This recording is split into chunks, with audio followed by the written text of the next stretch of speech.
Anteriormente no Cubicast. Sejam bem-vindos a mais um Cubicast. Olha só, esse episódio, o Cubicast tá cada dia mais lindo. E eu quero, agradecer e já apresentar o nosso convidado, Alexandre Cieira. Prazer estar aqui, muito obrigado pelo convite. Feliz de poder estar participando do Cubicast. Muito bom, muito bom. Seja muito bem-vindo, Alexandre. Fique agora com o episódio de hoje. Eu gostei do que você falou, porque traçou um paralelo na minha cabeça sobre algo que a gente aqui na GitHub tem levantado muito a bola, sobre imagens de containers com zero CVE. Porque às vezes as pessoas vão partir, de uma imagem que ele já está largando com um handicap, eu não sei como se traduz isso, vem lá do Street Fighter, ela já está largando com um handicap gigantesco, porque o scan da imagem base dele já tem, sei lá, quantas centenas, de vulnerabilidades. Eu já falei em outros episódios aqui sobre uma ferramenta que a gente desenvolveu que se chama Zora, que ela escaneia suas imagens e mostra tudo isso para você num dashboard bonitão. Mas, quando você se você está escaneando, presume-se que a sua aplicação já está rodando, Seu container já está em execução. E aí você já tem essas vulnerabilidades. Então, a gente partiu para um próximo pensamento, que é partir do zero, de zero vulnerabilidades. Mesmo que a gente tenha acabado de falar que invulnerável não existe, zero vulnerabilidades, num momento específico de tempo existe. Naquele momento, no outro dia já não se sabe, mas naquele momento existe. E partir dali, é um bom caminho, é um bom começo, assim, mesmo que você já esteja com seu ambiente rodando e tudo mais. Porque o que eu acho que é o mais difícil das pessoas entenderem é que você não precisa reconstruir a sua aplicação, nem nada. É uma imagem base de Java, por exemplo, ou PHP, sei lá, que ela não traz vulnerabilidades com ela. Então, por exemplo, você não está fazendo uma imagem Java baseada em Debian 12, que só o Debian, se você escanear agora, se eu não me engano, tem umas 75 vulnerabilidades. Dessas, tem umas 20 high. Gente, é muita coisa. Se você pegar só essas para resolver, já passa muito tempo. Então, a gente tem tentado falar sobre isso. E aí eu vou aproveitar um jabazinho aqui, olha. Eu deixei um link em algum lugar aqui, na dança dos links, tá bom?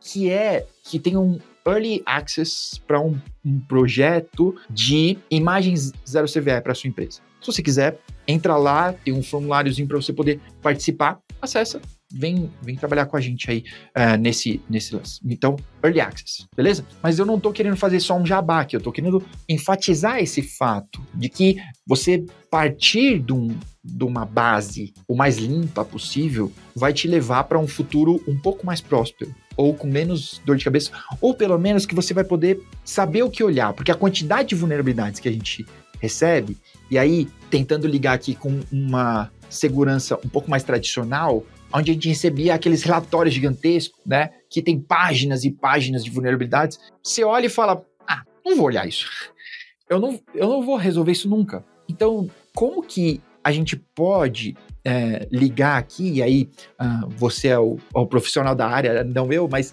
essa quantidade de CVEs e vetores de ataque, que eu acho que as pessoas não têm uma conexão clara entre essas duas coisas. Então eu queria que você pudesse compartilhar um pouco sobre isso. E até vou tentar apertar um pouquinho até a caçap aqui para talvez quem esteja ouvindo que não sabe nem o que é um CVE. Um CVE é um identificador único que a gente usa para uma vulnerabilidade conhecida em um software quote-unquote de prateleira.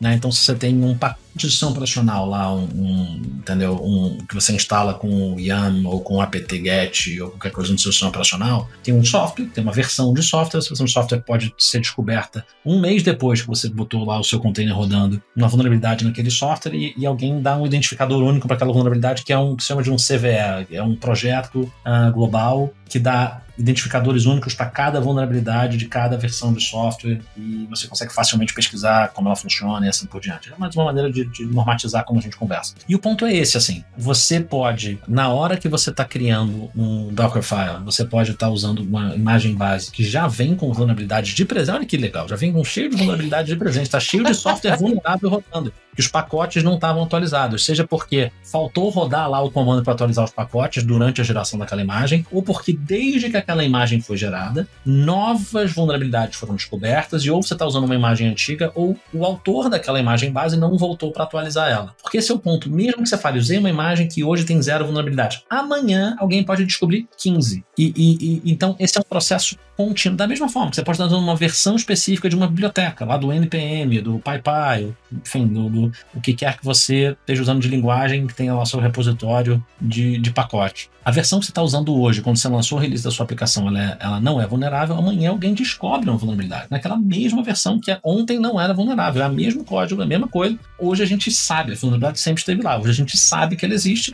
Isso quer dizer que os atacantes também sabem que ela existe e vão começar a tentar explorar. Então, o importante é entender aqui é que isso é um processo. Isso não é uma atividade pontual. Não adianta você falar, eu lancei o meu software, ele tinha 0 CVEs quando eu lancei. Não interessa. Quantos CVEs ele tem hoje? Você disse muito bem. É uma função com o tempo. Isso aqui. Vou botar um check na minha pipeline para checar se estava vulnerável. Ótimo. Você impedir que uma coisa que já sabe que tem vulnerabilidade vá para a produção é fantástico. Isso é o primeiro passo, mas isso não é suficiente. Porque, a não ser que você esteja fazendo releases novos todo dia do seu software, e aí todo dia você está checando e não pode entrar com vulnerabilidade nova, se você deixar ele rodando em produção por um mês, certamente vai ter aparecido alguma vulnerabilidade. Como é que você trata isso? Primeira coisa, como é que você diminui o esforço relacionado a ter que ficar gerenciando suas vulnerabilidades? Simplicidade, de novo, e arquitetura.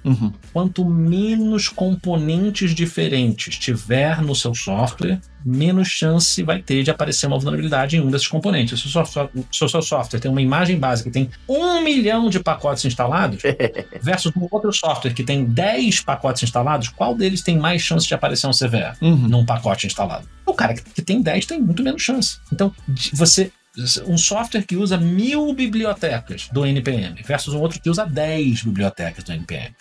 Incluindo a árvore de subdependência. Não é só acho que você dá include, não. Acho que elas não include, que as outras não include. Sim. A árvore inteira. Qual delas tem mais chance de aparecer uma vulnerabilidade uma semana depois? Tem menos dependências. Então a primeira coisa é simplicidade. Remova tudo que não for necessário. Mínimo de dependências possíveis. Não use 5 bibliotecas para fazer a mesma coisa. Diferente, no mesmo software. Não pegue uma imagem base de container do Debian. Cara, Debian é feito para pessoa usar. Vai no Alpine, vai em alguma coisa e mesmo assim procura aquele mais maguinho possível, desinstala pacotes que você não precisa. Você precisa ter essa preocupação de reduzir ao máximo o que a gente chama da superfície de ataque. A quantidade de lugares onde podem haver problemas ou onde pode ter alguém que vai explorar uma vulnerabilidade para atacar o seu software. Isso vai te pagar dividendos enormes se você tiver essa disciplina quando você constrói o software. Mas mesmo assim, mesmo que você diminua, a sua superfície de ataque nunca é 0. Então você vai ter que ter essa preocupação. Tem um software que eu fiz deployment. Tem uma imagem que eu criei que eu fiz deployment dela. Não basta checar no pipeline se no momento do deployment ela tinha vulnerabilidade. Você tem que rechecar todo dia se apareceu uma vulnerabilidade nova. E se tiver, você vai precisar atualizar a sua imagem base e relançar, republicar o seu software com uma imagem base que não está vulnerável. Se aparecer uma vulnerabilidade numa biblioteca que o seu software usa, você vai ter que atualizar a sua biblioteca, testar que o software continua funcionando e fazer redeploy dele usando a versão mais nova da biblioteca que corrigiu aquela vulnerabilidade. É um trabalho constante. Enquanto a sua aplicação estiver viva, ela precisa desse care and feeding para garantir que ela vai ser mantida segura. By the way, se você fizer isso, você também vai resolver bugs, porque essas versões novas também vão resolver bugs. Eventualmente vão melhorar a performance, vão ter outras vantagens. E quanto mais frequente isso for, que é o ponto daquele webinar que você assistiu, melhor, tanto do ponto de vista de operação quanto do ponto de vista de segurança. O que eu quero dizer com isso? Se você teve uma aplicação que mudou de major version 5 vezes, o que é mais fácil? Você, cada vez que mudou de major version, você imediatamente fez o upgrade e fez 5 pequenas mudanças, ou você esperar 5 versões e agora você vai fazer da versão 10 para a versão 15. Vamos lá, quem já usou Angular aqui, por exemplo. É muito mais trabalho você pular 5 versões de uma vez. Primeiro que você ficou exposto a todos os problemas durante esse tempo todo, né? Sim. Segundo que fazer uma mudança drástica desse jeito, a chance de alguma coisa quebrar é muito maior. Se você estiver fazendo várias pequenas mudanças ao longo do tempo, é o conceito do ágil, gente. Você não quer fazer uma coisa enorme e entregar tudo de uma vez num blocão. Você quer ir fazendo poucas melhorias aos poucos. É o mesmo conceito. tem que ser um processo contínuo em pequenos incrementos, cada mudança, cada melhoria, uma de cada vez, o mais rápido possível. Diminui a sua janela de exposição, a quantidade de tempo que o seu software estava rodando com uma versão conhecidamente vulnerável e diminui a chance de você introduzir um problema nessa migração, porque se alguma coisa quebrar, você imediatamente sabe. Eu fiz uma mudança no meu software, se alguma coisa quebrou, foi essa mudança que causou o problema. Se você está pulando 5 versões de uma vez, ferrou. Qual das 5, entendeu? Adianta mudar para a quarta, adianta mudar para a terceira, você não sabe. Normalmente foi a 2, gente. Chuta a 2. Então, tudo isso também tem a ver com segurança. Tem a ver com operação, tem a ver com bugs, com qualidade, e é a mesma regra que a gente aplica para garantir que a gente está mantendo a segurança dos ambientes. Muito bom, muito bom. Eu queria, agora, pegando a partezinha da Millennium Falcon, aí parabéns por citar Star Wars. Se você que está ouvindo isso aqui não gosta de Star Wars, pode sair. Sai do podcast. Pode ir embora já. Você tá errado, tá bom? Mas pegando a partezinha do Millennium Falcon, que a gente deixou guardada para agora, porque eu vi um outro conteúdo seu que eu tava preparando e eu vou preparar uma cópia, porque o seu tá em inglês. Eu vou preparar uma cópia, mas quem estiver escutando aqui já vai saber quando ver esse conteúdo. Porque teve uma vulnerabilidade no GitHub Actions, que é o TJ Actions, TJ Actions. Actions Files Changed, ou Changed Files. Acho que é Changed Files. E aí, isso aqui é um chamariz para a gente poder falar sobre SBOM, né? Sobre o controle da cadeia de software. Porque a gente estava falando agora sobre, você citou o Alpine, né? E não usar o Debian, a quantidade de pacotes e os pacotes que esses pacotes trazem. E eu não tenho certeza agora, eu vou procurar e colocar aqui um link depois, mas parece que perto de 60% a 70% do código, da quantidade de código dos ambientes das empresas, não foi produzido por ela. É reutilização. Eu acho que é mais. Então... Você considerar que o kernel do Linux rodando ali, qual é o tamanho do kernel do Linux comparado com... exato. E Kubernetes, containerização, tá tudo baseado no kernel do Linux, em todas aquelas coisas que a gente sabe que suportam, né, a segregação de processo, de rede, etc. Pode crer.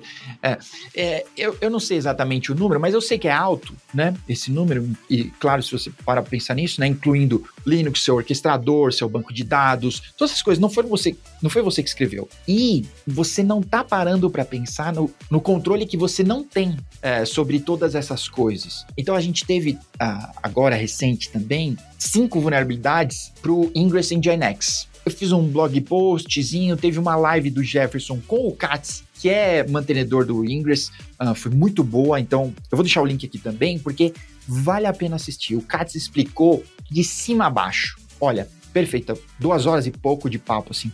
Mas, voltando aqui a do GitHub, do GitHub Actions, né, que basicamente aqui, sendo bem sucinto, ele injetou um código num módulo que é amplamente utilizado. Amplamente, entre aspas, não é um NPM, um módulo do Node, assim, que 1 zilhão de pessoas usam, mas todos que usam estavam expostos aí. Tá? Eu vi uma estimativa de 60 mil repositórios do GitHub que usavam essa GitHub. Não é pouca coisa, não é muito mais repositório que isso, mas não é uma quantidade pequena. Exatamente. A chance do seu repositório estar lá nos 60 mil é alta, né? Tinha um da minha empresa que usava. Tinha um? A gente pode falar sobre isso. Então, você viu, o vídeo que você viu que eu botei no LinkedIn era justamente eu discutindo que tinha um repositório da TNT Security, da minha empresa, que usava essa GitHub Action e por que a gente não foi afetado. E tem tudo a ver com o que a gente acabou de falar, mas continua seu raciocínio. Não, então, é mais isso sobre a quantidade de código que a gente utiliza e que a gente não tem controle. Então, eu ia pedir exatamente isso para você falar um pouquinho sobre essa sua experiência, vamos chamar assim para dizer o mínimo.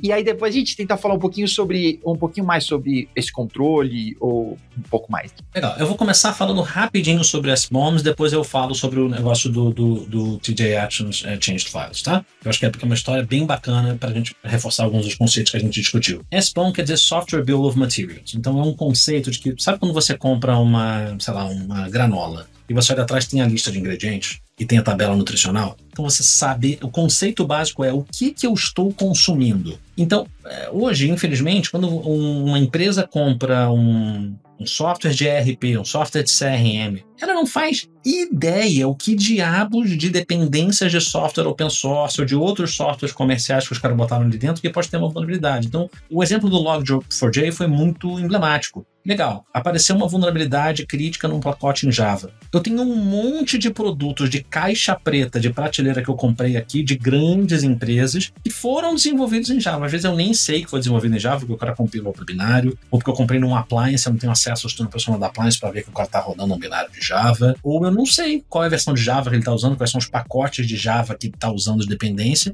Então, eu posso ter um software vulnerável rodando na minha empresa e eu não sei. Então, a ideia básica do Software Bill of Materials é, isso não acontece hoje ainda, mas seria a ideia de que qualquer empresa, quando compra um software, ela exige que o cara publique quais são os componentes de software com os quais o seu software foi construído. Me dá a lista das peças de Lego, me dá a lista de ingredientes. De tal forma que, se eu souber que agora o Log4j tem uma vulnerabilidade, eu conseguiria, em teoria, ter uma base de dados de todos os softwares que eu uso na minha empresa e dizer quais são os softwares que eu uso na minha empresa que usaram dentro dele o Log4j nessa versão aqui que está vulnerável. E aí ele conseguiria saber atrás desses fabricantes que eu tenho que ir, são essas máquinas que eu tenho que atualizar e assim por diante. Né? Ou no mínimo, sei lá, desligar esse sistema. Tem várias coisas que você pode fazer para mitigar o problema, mesmo que um fix ainda não esteja disponível pelo fabricante. Não teria resolvido nada, infelizmente, no caso do TJ Actions e Changed Files. Teria ajudado muito no caso do Log4j, porque as pessoas ficaram semanas, meses, caçando todos os softwares vulneráveis. Sabe, os fabricantes de software corporativo demoram muito para lançar versões novas, mesmo quando tem esse problema.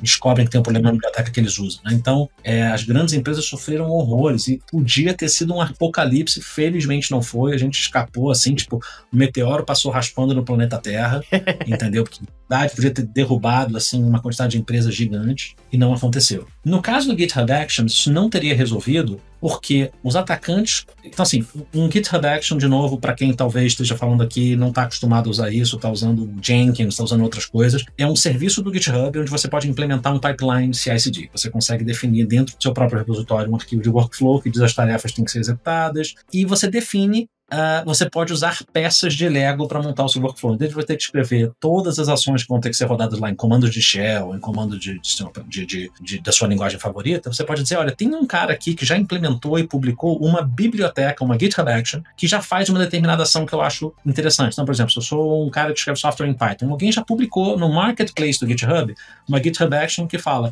dado um repositório que tem um pacote Python, publica ele no PyPy, que é o repositório de pacotes oficial do Python. Para dar um exemplo idiota, tá?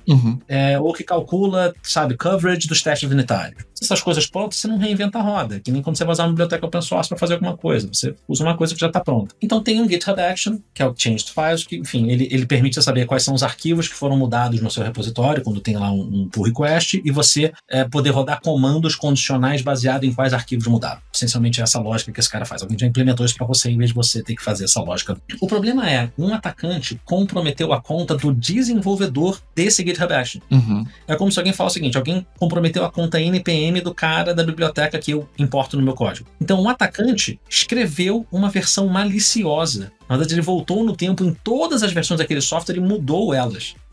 Ele mudou os tags lá no Git para que a última, né, cada uma das versões que existiam publicadas, ele alterou o conteúdo delas para incluir um código malicioso. Então, se você usava esse GitHub Action, na hora que esse GitHub Action rodou dentro do seu pipeline, o que ele fazia? Ele entrava na memória do container onde estava rodando, procurava todos os segredos que estavam disponíveis para aquele GitHub Action, porque, de novo, que nem quando você roda um microserviço do Kubernetes, você pode dar segredos para ele usar, para conectar na base de dados. No caso de um pipeline CI/CD, o que você faz? Você quer acesso ao código-fonte, se for um CD, você quer acesso à produção para poder fazer deploy, você quer acesso à base de dados para poder fazer transition, migrations, e mudar esquema e assim por diante. Assim, dependendo do que você está fazendo, você tem uns níveis de privilégio ali divertidos. Então, o que o cara fazia? O código que ele introduziu na hora que esse action aqui está rodando, eu vou olhar todos os segredos que eu tenho acesso e eu vou publicar eles num lugar que o atacante consegue ver. Você também estava vazando essas credenciais de acesso. O que isso tem a ver com o que a gente acabou de falar? Aí deixa eu te contar a história do que aconteceu na Tentiva. Vou dar um exemplo real. A minha empresa passou por isso. A gente tinha um repositório em que no nosso processo, no nosso pipeline no GitHub, que a gente usa GitHub Size, estava usando esse GitHub Action. Mas aí lá atrás, em 2020, quando a gente estava criando o nosso pipeline, a gente sentou para ter uma dessas conversas de arquitetura que eu falei que todo mundo tem que ter. E a gente falou como é que a gente minimiza os problemas inerentes a essa arquitetura. Como é que a gente cria fronteiras de segurança e faz compartimentalização compartimentalização, vocês já ouviram essa palavra hoje? Compartimentalização e minimização de acesso para mesmo que alguma coisa dê errado, a chance dela impactar a gente diminui. Mas sabe o que a gente decidiu? A gente tem esse ambiente no GitHub e a gente tem um ambiente de produção que fica na AWS. A gente tomou uma decisão seguinte, eu vou criar uma fronteira de segurança entre esses dois. Ninguém pode ter de fora da AWS, pode ter direito de escrita no ambiente de produção de AWS. Então a gente só vai usar o pipeline do GitHub para CI, para testes, para feedback para os desenvolvedores sobre o código, porque o developer experience é muito melhor. Quando você está fazendo integrado lá com o pull request do GitHub, você mostra essa linha de código, tem um bug, o teste falhou aqui, blá blá blá. É verdade. Mas a gente não faz deploy a partir do GitHub Action, porque a gente decidiu criar esse modelo mental onde tem uma barreira de segurança entre o GitHub e a AWS. O GitHub não tem privilégio de escrita. Seria possível configurar. Você consegue usar o IDC, ou você consegue botar lá que o GitHub consegue obter chaves no ambiente AWS para poder fazer o deploy. A gente não fez assim. Uhum. No GitHub só rodam as coisas que leem o Codebase, que fazem testes no Codebase, de forma integrada com os desenvolvedores. Na hora que a gente está pronto para fazer deploy, a gente faz merge para um branch específico, e aí na AWS, numa conta separada, que não é a conta de produção, ela é tratada com o mesmo privilégio de produção. Mas ela é uma conta AWS separada da conta de produção, que é uma conta de CD, onde a gente roda o Code Pipeline, que é o serviço de pipeline da AWS, que detecta alguém fez merge naquele branch de deploy, ele baixa o código, e aí de uma conta AWS para outra, ele faz deploy da produção. Uhum. Sabe o que isso quer dizer? O que a gente pensou? Eu não quero que agora o meu ambiente de produção esteja vulnerável a qualquer problema que aconteça na AWS ou qualquer problema que aconteça no GitHub. Do jeito que eu separei, eu só estou vulnerável a problemas que aconteçam na AWS. E não deu outra. Meu repositório rodou um GitHub Action comprometido que estava vazando credenciais. Não vazou nenhuma credencial de produção minha. Porque não tinha nenhuma credencial de produção minha no GitHub. O Blast Radius de novo, né? O Blast Radius. O cara só conseguiu o Personal Access Token, que dava acesso dele de leitura ao meu código. Beleza. O meu código é o menor dos meus problemas. Sim. Meu problema é o dado sensível de cliente meu, do meu site que eu tenho no ambiente de produção. Mas isso não vazou. Por que a gente tomou essa decisão lá atrás? Arquitetura, né? Compartimentalizou. Criou uma fronteira de segurança, uma compartimentalização ao redor de produção e falou, nada de fora entra aqui. Pode sair coisa, mas entrar não entra. Então não vou ter um cenário em que o GitHub entra para escrever coisas no ambiente de produção. E isso nos salvou. Eu não precisei imaginar o cenário exato que podia acontecer. Eu falei, cara, eu vou separar uma coisa da outra. Encapsulamento, compartimentalização. E por fazer isso, os privilégios que aquele GitHub Action tinham eram o mínimo privilégio possível. Ele não tinha nenhum privilégio de produção e nem privilégio de alterar o código do repositório ele tinha. Você consegue configurar isso. Então a gente também aplicou Least Privilege, que foi outra coisa que a gente discutiu hoje. E essas duas coisas salvaram a gente de ter uma dor de cabeça, de ter um problema potencial enorme. Então veja, essas decisões de arquitetura pagam dividendos. Você entende? Imagina a dor de cabeça que a gente teria, em especial como uma empresa de segurança, se a gente tivesse sido impactado por esse incidente. E sabe que lição que eu tiro maior aqui? É que não foi engenharia de foguetes. Você não teve, cara, foi provavelmente um insight assim, né? Que, tipo, como a gente pode fazer isso aqui? De novo, né? Outra coisa que você disse, de um jeito simples. Só vamos deixar separado. Compartimentalização de novo, né? Só vamos deixar separado, cada um no seu quadradinho, né?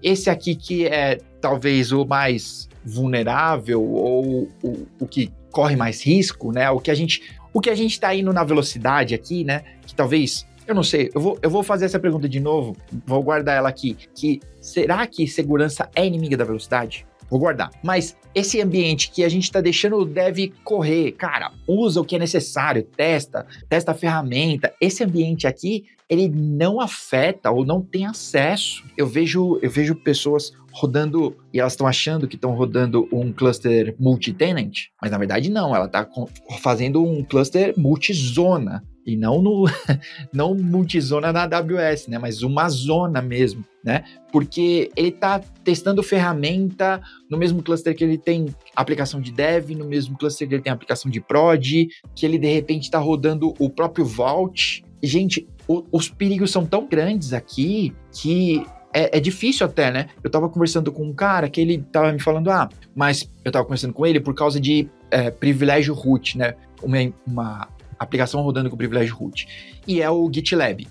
Tá bom. Muitas empresas vão ter o seu próprio Git e provavelmente vão usar o GitLab, é a implementação mais amplamente utilizada aí, e ela roda dentro do Kubernetes, fácil, mas ela roda como root. E aí, e aí, o que eu vou fazer? Eu vou recompilar o negócio? Eu vou corrigir o GitLab? Não, roda ele isolado. É isso. É uma solução ultra simples, sabe? Só roda ele isolado, né? O seu GitLab não precisa estar no mesmo ambiente que seu banco de dados com a chave do cartão dos seus clientes. Veja, nem o meu pipeline está na mesma conta de AWS que é a conta de produção. Eu trato ele igual à conta de produção, restringo o acesso, eu tenho logs, eu tenho todos os mesmos controles, mas são duas contas diferentes. Se eu quiser pegar uma pessoa de DevOps e falar, você pode ser administrador da conta do pipeline, o meu risco já está mitigado, ele não está com acesso direto aos dados que estão na conta de produção, ele ainda tem que pular de uma conta para outra. Uhum. E isso me gera logs, isso gera capacidade de detecção, isso toma tempo para alguém que não conhece o ambiente. Então, se alguém tiver a senha daquele cara, não vai imediatamente ir lá, olha aqui, já listei as bases de dados, já achei todos os dados dos clientes, imediatamente. Não, você criou um passo a mais que o cara tem que fazer. Então, é simples fazer isso no início. Se você já começou com tudo junto, tirar depois é o inferno. Mas se você fizer direito desde o início e separar as coisas, porque, de novo, ter as coisas em contas de AWS separadas, né, é uma forma de compartimentalização. Você já não tem comunicação de rede entre elas. Uhum. Você já tem namespaces de IAM separados entre elas. Dá para você pular de uma para outra? Tá, porque por definição a conta de CD tem que conseguir escrever e fazer deploy das coisas na conta de produção. Então você vai permitir esse privilégio. Mas você pode dizer quais identidades da conta de CD é que tem o privilégio de fazer isso. Não são todos, não é todo mundo. Uhum. Aí você está entrando no mínimo privilégio. Quem que precisa ter aquele privilégio? São todos os usuários da conta de CD? Não. É só esse usuário de serviço aqui, do serviço Code Pipeline associado a esse pipeline aqui. Você consegue ser específico. E aí, de novo, mesmo que alguém invada minha conta de pipeline, ele não necessariamente vai levar um tempo até descobrir qual é a credencial que ele tem que assumir. Enfim, então você está criando essas separações e torna tudo mais limpo. Você vai olhar um log, quando uma coisa dá errada, você não está com um log de 150 mil coisas, você tem um log só daquele pedaço, porque você tem um ambiente separado onde tem só uma coisa rodando. Tudo, a operação fica fácil, segurança fica mais fácil, compliance fica mais fácil, separar custo fica mais fácil, porque agora você consegue ver a conta de uma ver essa conta da outra. Com cluster diferente de Kubernetes ou com cluster do ECS ou do que for, se você separar essas coisas, sua vida fica mais fácil, você consegue ser mais granular na concessão de acesso e assim por diante. Tem vantagem em jogar tudo num cluster? Tem vantagens. Em teoria, você está tendo lá as VMs por debaixo, onde você está rodando as coisas, você está fazendo o bean packing melhor, você está tendo algum custo de performance. Mas, de verdade, a não ser que você tenha algum use case assim, muito específico, muito singular, você tá salvando centavos e o teu custo operacional de manter isso, de se recuperar de problemas, de gerenciar essa maçaroca é muito maior. Sua dívida técnica, a taxa de juros é muito mais alta. Uhum. Então é muito comum as pessoas querendo otimizar o detalhe. Sabe aquela coisa da otimização prematura, né? O Donald Knuth que falava, né, que premature optimization is the root of all evil, né? Otimização prematura, né, é a raiz de todo mal. E é a mesma coisa, o pessoal tá ali escovando o bit da utilização da máquina por debaixo, mas ao mesmo tempo agora eu tenho que ter uma equipe de 20 pessoas para lidar com todos os problemas operacionais e ter jogado tudo no mesmo lugar. Na hora que eu vou tentar buscar um log e fazer troubleshooting, é uma maçaroca, tá tudo misturado e eu demoro 10 vezes mais tempo. E isso não entra na conta, né? Eu vou ter 20 vezes mais problemas de passar numa auditoria, eu vou ter mais incidentes de segurança que vão trazer perda, mas isso não entra na conta. Mas eu salvei aqui R$10 nesse mês. E eu volto de novo no lance do... Agora sim, na pergunta, né, se segurança é inimiga da velocidade, né, por causa que normalmente as pessoas não estão colocando tudo na conta. Elas não estão comparando banana com banana. Elas estão falando, não, mas se eu colocar tudo no mesmo namespace, ou se for no monolito direto, ou, sei lá, se eu desobedecer todas as boas práticas, parece que vai mais rápido. Mas parece naquele momento, mas você não está levando em conta a segurança, você não está levando em conta até que é, entre aspas, mais difícil de mensurar aqui, né? Mas a reputação da empresa, porque quando tudo isso vaza, né? Imagina, como você disse, né? Se a minha empresa de segurança tivesse caído numa falha de segurança, é muito mais, a mancha é muito maior, né? Quer fazer um engenheiro entender? O que você acabou de falar, quando você fala com uma pessoa de infraestrutura e de segurança, sou igual um engenheiro falar, eu vou fazer o seguinte, cara, todas as minhas variáveis vão ser globais. Eu não vou ter nenhuma variável em módulo ou em classe, vai ser todas globais. no mesmo namespace do meu programa inteiro, de todos os microserviços, vai ser mais fácil. Qualquer um consegue acessar qualquer variável. Tá tudo bem, nunca isso vai dar problema. Não cria variável em método, não. São todas globais. Você tá num método ali, você tem que criar 3 variáveis, cria global. O que vocês acham? Uma boa ideia, gente? Que é a mesma coisa que você tá fazendo quando você fala todo mundo vai comunicar na mesma rede. Todo mundo vai ter acesso aos mesmos segredos. Todo mundo vai estar no mesmo namespace. Só numa camada de abstração diferente.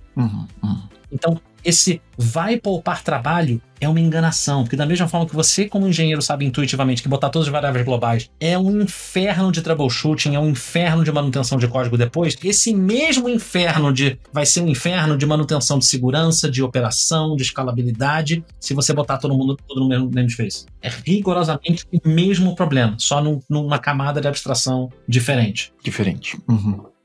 Então, pensem desse jeito que a vida de vocês vai ficar mais fácil, vocês vão ter um pouco mais de empatia pelo seu profissional de infraestrutura de segurança. Porque quando você fala para ele, coloca tudo, deixa todo mundo como administrador. É isso que vocês estão dizendo, deixem todas as variáveis globais. Vocês estão fazendo o equivalente a isso. Não vai funcionar. Você está botando um barril de pólvora do lado da fábrica de fósforo. Você não quer fazer isso. Boa. Eu estou te devendo a resposta, você me perguntou 2 vezes a questão da velocidade e segurança, tá? Profissionais tradicionais de segurança vão te dizer que sim. Que, por exemplo, um controle de segurança para desenvolvimento eu vou ter que ter um Change Approval Board. Só pode ter mudança no software uma vez a cada 3 meses, porque vai ter que ter janelas de deployment, que eu vou ter que revisar e aprovar os planos de rollback, aquela coisa super burocrática. E aí o que acontece? Quem já trabalhou com desenvolvimento? Quando você faz esse deploy a cada trimestre ou a cada mês, você está fazendo 50 mudanças juntas. Quando alguma coisa quebra, o que acontece? Qual delas que causou o problema? Não sei, ferrou. Faz rollback de tudo e volta tudo para estaca zero. Segundo, o desenvolvedor que implementou algumas 10 primeiras mudanças nem lembra mais do que ele fez, porque passou 3 meses, ele já resolveu outras 5 coisas. A produtividade dele para resolver aquele problema é muito menor. Então, as pessoas de segurança acham que ter esse nível de controle, de retardo vai melhorar a segurança? Não é verdade. É mesmo problema de você demorar para aplicar os patches. Quanto mais rápido, mais ágil for seu ritmo de mudanças, mais fácil e menos impacto tem cada mudança. Se você tiver 50 mudanças de uma vez, a probabilidade de pelo menos uma delas te gerar um problema, você ter que fazer rollback de todas, é gigante. Se você fez 50 mudanças, uma de cada vez, tudo bem, se 2 delas derem problema, você deixa as 48 e você faz rollback só das 2 que deram problema e você trata só elas. Mas você teve 48 melhorias no produto. Que podem ser melhorias de feature, podem ser melhorias operacionais, podem ser melhorias de corrigir bug, podem ser melhorias de resolver problemas de segurança. Então, quando você olha as métricas do DORA, tem aquele projeto, né, de análise de métricas de DevOps. Sim. Eu te mando depois a referência, você inclui nos show notes. O Google comprou esse pessoal, né? Sim. E eles analisam estatisticamente, quantitativamente, a correlação entre quantidade de deploy por dia, ou frequência, tempo entre o código ser escrito e ele ir parar em produção, contra indicadores de uptime e de problemas de segurança. E problemas operacionais, né, de bugs, de ter que fazer rollback, etc. E os dados são muito claros. Tem uma correlação positiva. Quanto mais rápido é o ambiente, menor a porcentagem de deploys que não é um problema e menor a quantidade de downtime. E downtime, primeiro, já é segurança. Segurança é confidencialidade, integridade e disponibilidade. Então, downtime é você perdeu disponibilidade. De largada, uptime é segurança. Mas mais do que isso, se você percebe que a quantidade de deploys que tiveram problemas diminuiu, isso quer dizer que, assim, vulnerabilidades é um subconjunto de problemas. Bugs são problemas, mas vulnerabilidades também são problemas. Então, se você tem um time que é mais ágil, na hora que aparece uma vulnerabilidade, leva menos tempo para essa vulnerabilidade ser corrigida. Se os caras estão fazendo múltiplos deploys por dia, um desses deploys pode ser atualiza aquela biblioteca, atualiza aquela dependência do sistema operacional, corrige aquele SQL injection lá na API. Então o teu tempo de exposição de segurança também cai. É contraintuitivo para um profissional de segurança que não entende DevOps, mas os dados são claros. Na vida real, você tem um processo ágil controlado, mais rápido, você está aplicando as mudanças aos poucos, mas com frequência, é melhor não só para operação, mas também para segurança. Eu acho que a gente tem um episódio aqui, inclusive, sobre DORA Metrics, mas eu gostei muito dessa perspectiva, porque, se eu não me engano, a gente falou olhando para a plataforma, sabe? De como a facilidade diminui o risco ou a utilização de Shadow IT, da galera saindo e cada um sendo criativo, né? Onde não é para ser criativo. Mas eu gostei muito dessa perspectiva olhando para segurança e disponibilidade, né? E que me leva aqui para uns Ó, pessoal, a cachorrada fazendo uma zona. Se você estiver escutando... Delícia. Cachorro latino, tá? Não são os cachorros de operação, são outros. Mas eu gostei de algo que você ressaltou em diversos momentos, que uma conversa, deixar claro, já resolve grande parte do problema. Se o cara de segurança participa da parte de planejamento e arquitetura, ele vai poder levantar essa bola, porque a gente começou falando que não tem como todo mundo saber tudo de tudo. Então, se tá todo mundo ali, ou ter todas as ideias também, de repente as pessoas sabem.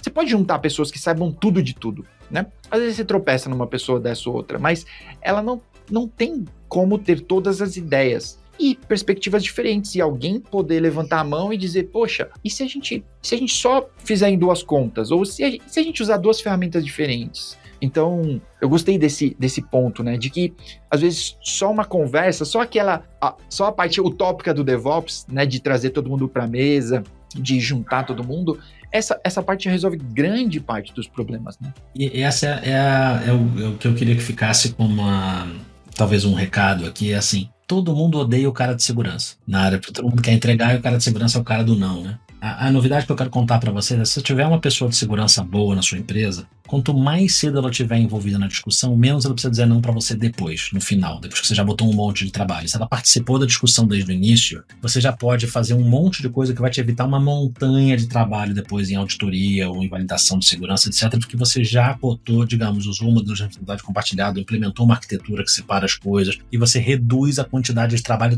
total. Ao trazer o trabalho mais para cedo no processo de arquitetura e desenvolvimento, você reduz a quantidade de trabalho total que você tem que ter com segurança, igual a bug fixing, igual a definição de performance, igual a qualidade. É a mesma coisa. Quanto antes no processo de desenvolvimento você entrar, menos trabalho total você vai ter, menos custo você vai ter. Então o recado é esse. Quer falar menos com o cara de segurança? Fala antes, não fala lá no final. Muito bom, muito bom. Quer poder chamar ele para um shopping, né? Fala mais com ele. Muito bom, muito bom. Olha, já que você já deixou esse recado, muito bom por sinal, eu queria, normalmente no final dos episódios aqui, eu gosto de chamar as pessoas para darem uma recomendação, tá? E a gente recomenda infinitas coisas, desde um filme, um hambúrguer, um livro, sei lá, qualquer coisa. A gente já recomendou, assista vídeo de cabra para relaxar, e a gente já recomendou hamburguerias fancies. Então, eu queria te dar a oportunidade aí, deixar uma recomendação para a galera. A gente sabe que grande parte das contratações de engenharia, principalmente no mercado de startups no Brasil, está muito orientada ao mercado financeiro, fintechs. A gente vê que o venture capital está indo majoritariamente para mercados, seja de saúde, de fintech. Vocês estão trabalhando em mercados regulados, em mercados que necessitam de controle de segurança muito forte. Ninguém precisa virar um especialista em segurança, mas quanto mais você estiver informado e conseguir minimamente falar a linguagem do profissional de segurança, mais bem sucedido você consegue ser num mercado como esse. É que nem você aprender o domain expertise, sabe? Que nem você começar a estudar um pouco de finanças porque você está trabalhando num banco, numa fintech, você estudar um pouco de saúde, conversar com os médicos para entender o que você está fazendo. Quando você atua em mercados regulados, entender um pouco daquela regulamentação, entender um pouco dos conceitos de segurança, vai te ajudar muito a ser bem sucedido nesses mercados e ter mais valor para o seu negócio. Tem muitos livros interessantes, a Besides, né, tem várias cidades, a gente falou aqui de São Paulo, mas tem no Rio de Janeiro, tem em Vitória, tem N cidades no Brasil que tem eventos e outros eventos de segurança em que desenvolvedores e pessoas de infraestrutura vão ser muito bem-vindos. Então, tem muito material online de conferências como essas que publicam as palestras gravadas no Brasil e fora do Brasil. Então, recomendo como um conhecimento ortogonal ao que vocês fazem hoje, mas que vai render muitos dividendos nas suas decisões de arquitetura, e, de novo, em diminuir a quantidade de brigas que você tem com o pessoal que está preocupado com o bem-estar financeiro e reputacional da sua empresa. Eu queria agradecer nosso patrocinador aqui. A gente estava falando dos cariocas. Guaravita aqui. Boa. De açaí, gente. Que é sempre o melhor. Beleza. Mas... recomendações à parte, o meu filme de hoje, a minha recomendação, é um filme improvável, que não parecia que podia ser legal, mas é um filme que eu gostei muito, tá? Eu acho que já saiu do cinema, não tinha um hype tão grande pra ficar tanto tempo, e quando esse episódio sair, já saiu do cinema com certeza. Que é Better Man, que é a história do Robbie Williams, que não é o ator, né, é o cantor, que era da Take That, né, era daquela boy band, e depois ele seguiu carreira solo.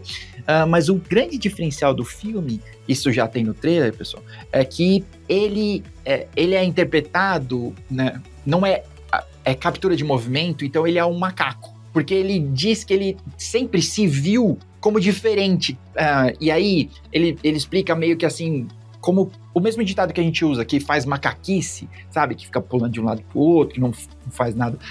Então, mas o filme é muito divertido e tem uma visão muito, muito legal sobre essa carreira dele, né? Os altos e baixos, como parece que todos os ídolos, né, da música têm seus altos e baixos e etc, assim. Mas muito legal. Aspectos, parece que não ficou romanceado, sabe? Ele abriu bem os livros aí e não escondeu muita coisa. Então, muito legal. Eu recomendo aí esse filme, vale a pena assistir aí, gastar um tempinho e relaxar um pouco também. Ciara, eu queria te agradecer muito, agradecer esse tempo e todo esse conhecimento que você despejou aqui. Eu tenho certeza que quem está ouvindo vai ter que pausar, anotar algumas coisas, clicar nos links, perguntar para o ChatGPT outras coisas, mas eu tenho certeza que tem muito conteúdo bom aqui. E se você quiser deixar um último recado aí para a galera, esse é o momento. Estamos contratando aqui na TNT Security para a nossa área de engenharia, de produto, de UX. Então, se alguém estiver nos ouvindo e tiver interesse em conhecer um pouco mais sobre o que a gente faz por aqui, procurem a gente no LinkedIn, tem um monte de vagas lá. Muito obrigado pela paciência e pela atenção de todos. Pô, o prazer é nosso, e obrigado para vocês que estão ouvindo e vendo nossas belas faces aí no YouTube, ou só ouvindo nossa voz aveludada aí no seu Spotify e etc, tá bem? Obrigado para você que ficou até aqui. A gente se vê no próximo episódio. Essa 7ª temporada vai longe. Até mais, pessoal. Tchau!